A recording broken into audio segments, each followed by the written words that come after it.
My name is Mazi Enyinnaya. I'm the Executive Director of Mayfair Academy, Enyinnaya.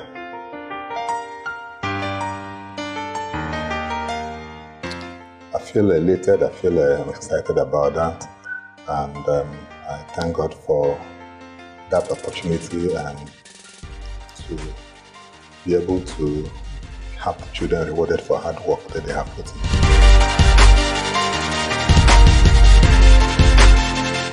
Well, we had some extra trainings for the children, extra rehearsals, beyond what we were doing at the local government and the zonal levels.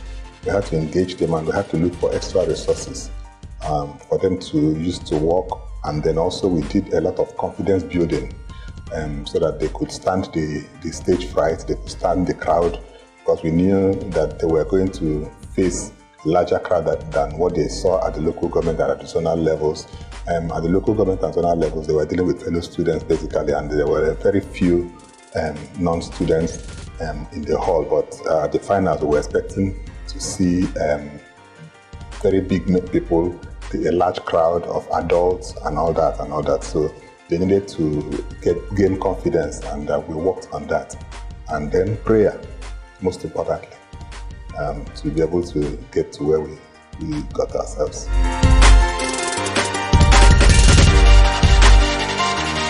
Well, I wouldn't say we had any serious challenges because we didn't go out of our way to do anything extra beyond what we have been doing in the school over the years. In fact, one of the boys who competed from the day the competition was announced, the day it was announced, his father called me on phone and said, my son is going to represent your school. I said, well, let's look at the figures. And so when we did preliminary tests in the school, the boy came out tops with the other person. So we just knew that these are the best that we had, and then we needed to work on them. Nothing extraordinarily difficult in terms of preparations or like that. No challenges per se.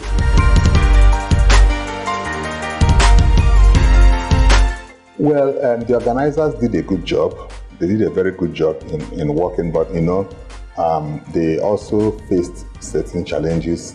For example, the number of schools that were registering when the program was being planned was not what they met when they got on ground. Some people registered late, and so if you have planned to host, let's say 20 schools and you meet 40 schools, it becomes a challenge.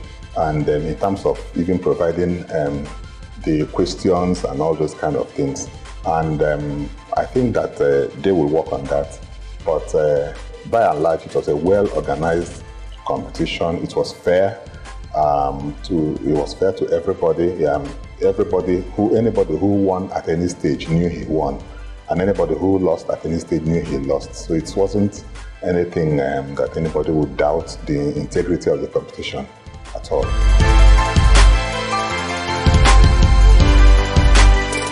Well, the impact is just starting, if I may say.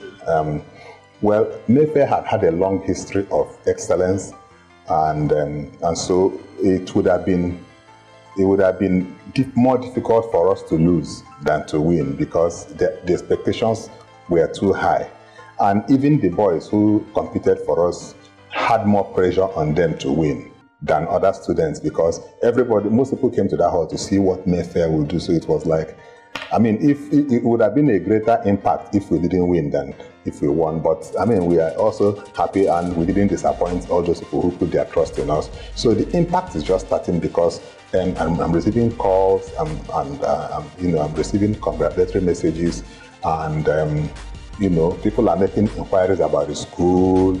How can they transfer their children to the school and things like that. So it's just starting. We'll see the full impact when the new academic year starts in September.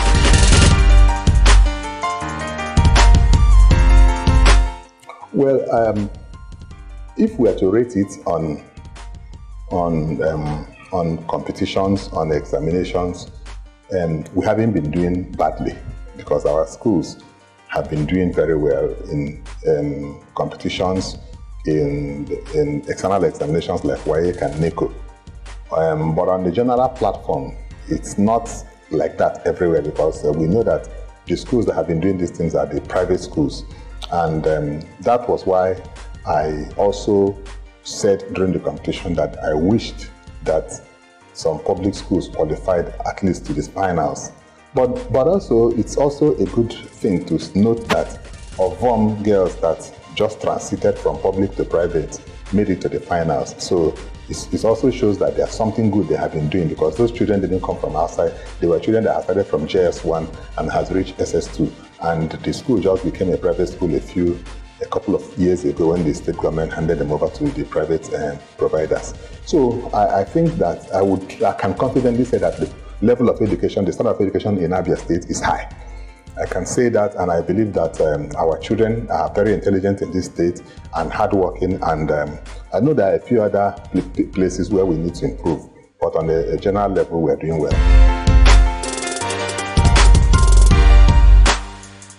The general problem in the public sector is lack of motivation and lack of supervision.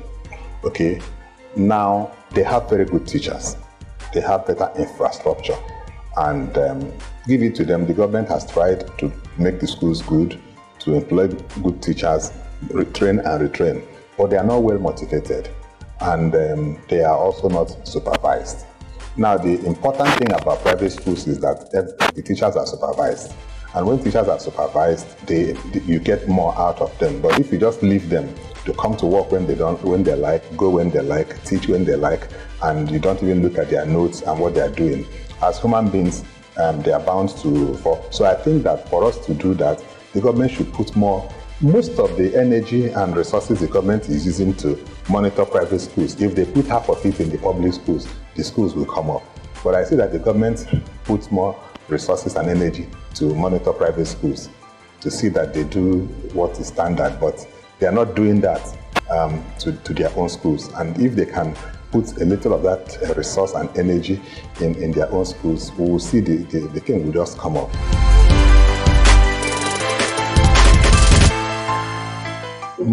My advice is this competition exposes what the children have been taught.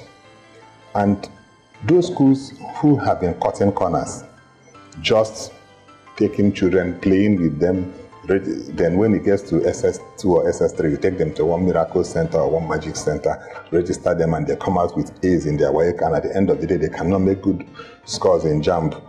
You know, this is the time for them to sit down and rethink. This is the time for them to change their attitude. And for those who are doing the right thing, like Mayfair Academy and a few other schools that are doing the right thing, my advice is for them to keep up doing what they are doing and not relent in it, and then expose their children to competitions, because it's in going out for competitions that you know what you really have. Because if you stay in the school and I take a first position in my school, it doesn't mean I'm the best in my local government. So, but if I go out from my school and go for a local government competition and I come out first, then I know that I'm not just a local champion in my school. I can go to the local government and I win, and then I can go to the state. You know, so that way we now know the quality of what we're doing. So I encourage schools that are doing the right thing, that are shunning examination malpractice, to keep on doing it. And those who are involved in examination malpractice and cutting of corners and all those kind of things, to rethink and join the right train to do the right thing.